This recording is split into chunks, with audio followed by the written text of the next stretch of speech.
I'm delighted that the target was met concerning the tests, and the military was involved in that, as is the military been involved in getting the PPE where it's required, as was the military involved in some instances, throwing up hospitals in the matter of days. Perhaps a word on what those men and women have achieved on behalf of all of us. Good morning, Mr. Secretary. Good morning, Nick. Look, I think they've done an amazing job. When required, we've got the backs of the UK and the NHS and everybody else. And quite early on, we put in over 1,000 people in the command and control and the logistics part of both the NHS and the wider public sector. And, we knew that the testing target was high and demanding. And, Matt Hancock and I had a discussion, and we put out 92 mobile units, which are out today. We start from the process of making sure we've got to take demand to people. The regional sites were fine, but the reality is if you're working a hard shift in a hospital locally or in a care home, the idea at the end of the day, you're going to get in your car if you're not feeling very well and drive an hour, just wasn't going to make sure demand got to testing. So let's take the testing to demand. And the Royal Engineers set about it. They designed a process, they tested it, and we trained over 1,000 troops, and now they are deployed from Elgin in the north of Scotland all the way to Bromley. So they're all over the place, hopefully, delivering testing as required. Yes, it's a great job. Do you concur, though, with your Cabinet colleague, Grant Shapps, when he said if they'd got more tests, if you and the government had been able to get more tests, fewer lives would have been lost? Well, I think what we know, and as you know, having commentated on this outbreak for many days now, is let's remember at the beginning of this, the problem with testing was not the people, it was the shortage of reagents. And I was involved in ringing around my counterparts in Europe, asking if they had reagents, and they too didn't have the testing reagents. So it wasn't as simple, unless your country already had its health service designed to be diagnostic front heavy, like Germany was, to pop up the testing immediately. Of course, testing globally would have improved all of our chances with understanding this virus, because part of the epidemiology is informed by knowing who's got it and how they respond. And I think that has been a challenge. It came from the other side of the world, and all of us have been learning on the job. And I think if we'd known from the outset more about the virus, of course more lives could have been saved. But I don't think it's a country-by-country problem. I think it is a massive problem around how we share intelligence on viruses and learning at pace. There are reports that some parts of the country, some people really are experiencing lockdown fatigue. Is it really necessary? Do we have to wait virtually an entire week before we hear from the Prime Minister next Sunday? Well, I think we'd always declared when we extended the 3-week lockdown, the 7th of May was going to be one of our main decision points.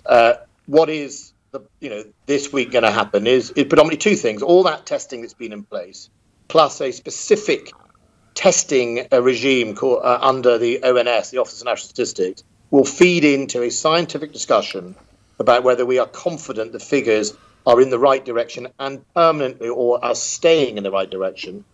And then have this week the discussion about what our tolerance levels are and how we then lift the lockdown. So, the Prime Minister will, at the end of this week, I think, explain the details of where we've got to. But, Nick, I'm as impatient as you are. I got coronavirus a few weeks ago, and I sat in my flat in London looking at the wall for 8 days.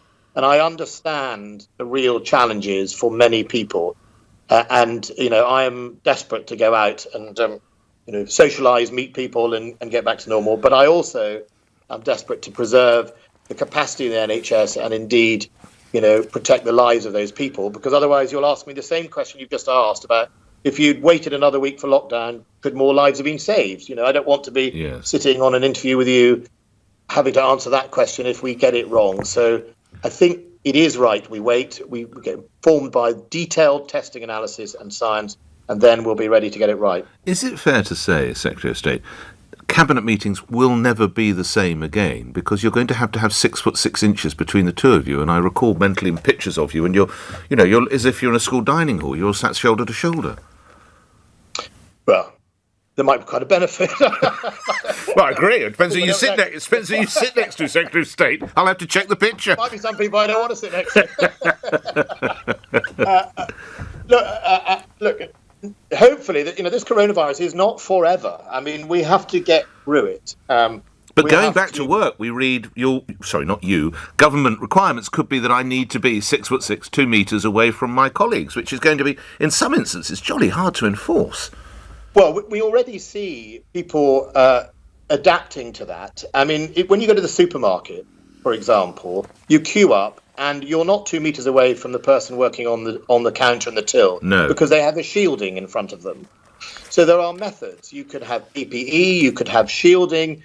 You could not spend so much time next to each other because, the distance is as much about the probability of catching something. And the longer you're standing next to someone, the more likely you get it. So you can think about timing. You can also think about people who've already got it. I mean, if you had coronavirus, are you a white walker? Are you from the? Are you a sort of able to mix more than others? I mean, that's the sort of line that people are trying to explore when it comes to how immune are you? I mean, that is a key question, and that's why this testing is going to be really important. There are concerns over how the future of the relationship between the United Kingdom and China should be as and when the world emerges from this. Do you think China has questions to answer about how speedily it made the world aware of the extent of the crisis?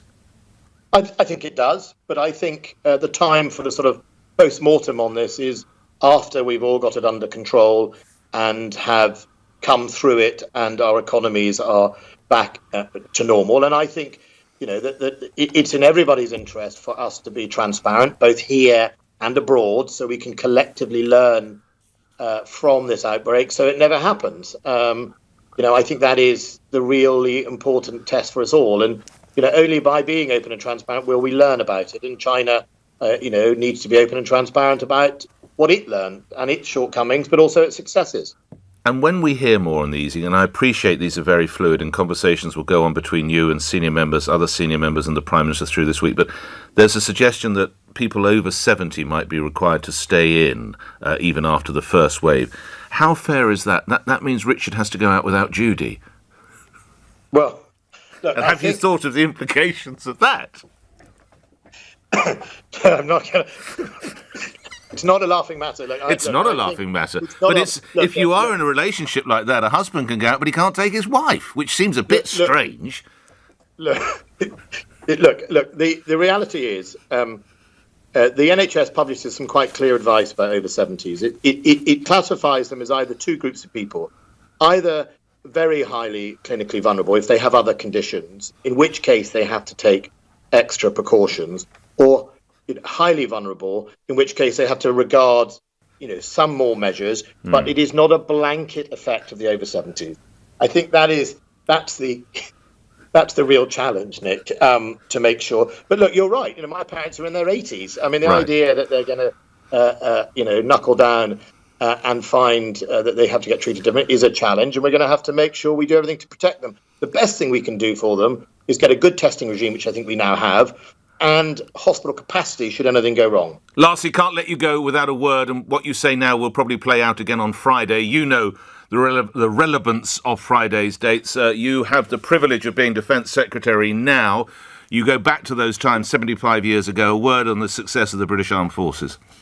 Well, the Armed Forces have done an amazing job. Just like 75 years ago, they have stood up, they have facilitated, enabled and delivered, not put themselves first, put others first, like our NHS workers, and delivered to keep us safe. They'll continue to do it. And the spirit of Tom Moore is the spirit that we're seeing today as well. And, on VE Day, on Friday, let's remember we have the freedoms and we have an NHS, we have all these things because of the sacrifice made by those soldiers 75 years ago.